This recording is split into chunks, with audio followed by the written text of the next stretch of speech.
Saatnya ngopi bareng, namun sebelumnya jangan lupa like, subscribe, dan tekan tombol notifikasinya. Serta bagikan kepada yang lain.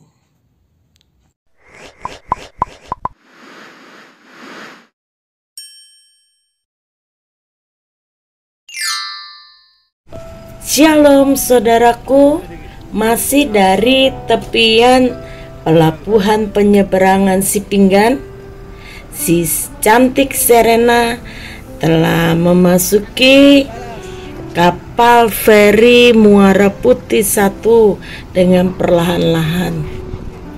Demi alasan keselamatan, maka kami para penumpang harus turun dari mobil dan naik ke tempat yang sudah disediakan di kapal feri Muara Putih 1. Ya, kami sekarang naik dulu ya, mencari tempat duduk. Kapal feri Muara Putih 1 ini yang membawa kami juga untuk datang ke Pulau Sipinggan. Ya, kami sudah sampai di atas dan mau masuk ke tempat di mana penumpang bisa duduk. Kurang nyaman karena banyak penumpang. Dan inilah keadaan di dalam kapal feri. Sementara saya mengabadikan perjalanan kami dengan HP saya, Pak Gembala juga mengabadikan perjalanan kami dengan HP-nya. Ya, sekarang kami sudah di dalam kapal feri. Ada tempat duduknya, tidak boleh berada di dalam mobil. Jadi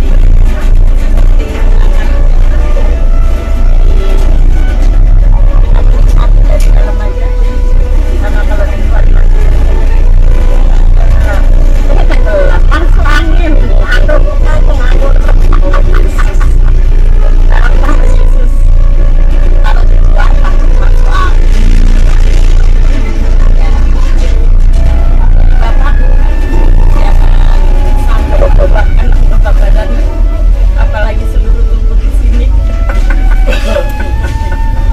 bisa berakibat fatal, Bapak. Ketika kami tadi ada di pelabuhan penyeberangan Sipinggan, kami melihat seorang anak gadis sedang duduk sendiri dan kami mengajaknya naik kapal feri bersama-sama. Di atas kapal feri dia duduk di samping saya dan kami melihat bahwa ini adalah kesempatan bagi kami juga untuk menyampaikan kebenaran firman Tuhan kepadanya. Saudara, setiap kali kita bertemu dengan orang lain, maka kita harus tahu itu adalah kesempatan yang Tuhan berikan kepada kita untuk menyuarakan kebenaran dalam pembicaraan kita dengan orang-orang tersebut.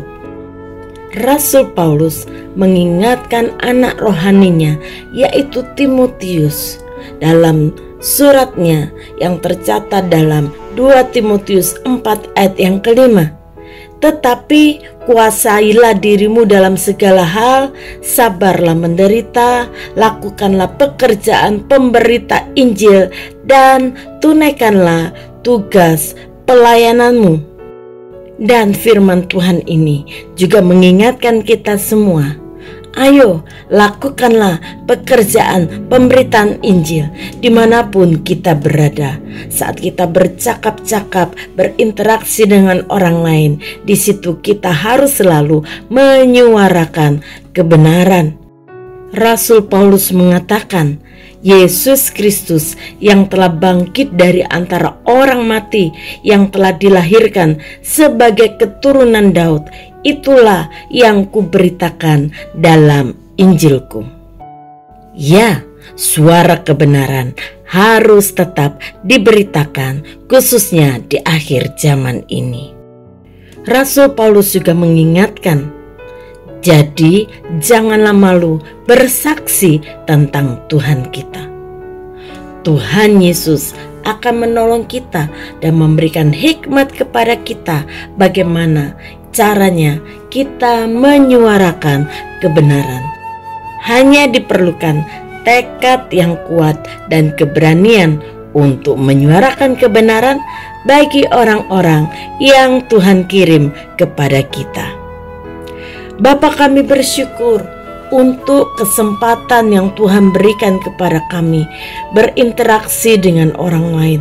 Ingatkan kami bahwa kami memiliki tugas untuk melakukan pemberitaan Injil, menyuarakan suara kebenaran kepada orang-orang di sekitar kami. Berikan kepada kami kemampuan untuk memulai percakapan dengan orang lain dan mulai berbicara tentang Engkau kepada mereka. Berikan kepada kami hati-Mu, hati yang penuh dengan belas kasihan untuk keselamatan jiwa-jiwa. Di dalam nama Tuhan Yesus, haleluya, amin. Mari bersama menjadi pekerja Tuhan yang rajin menyuarakan kebenaran.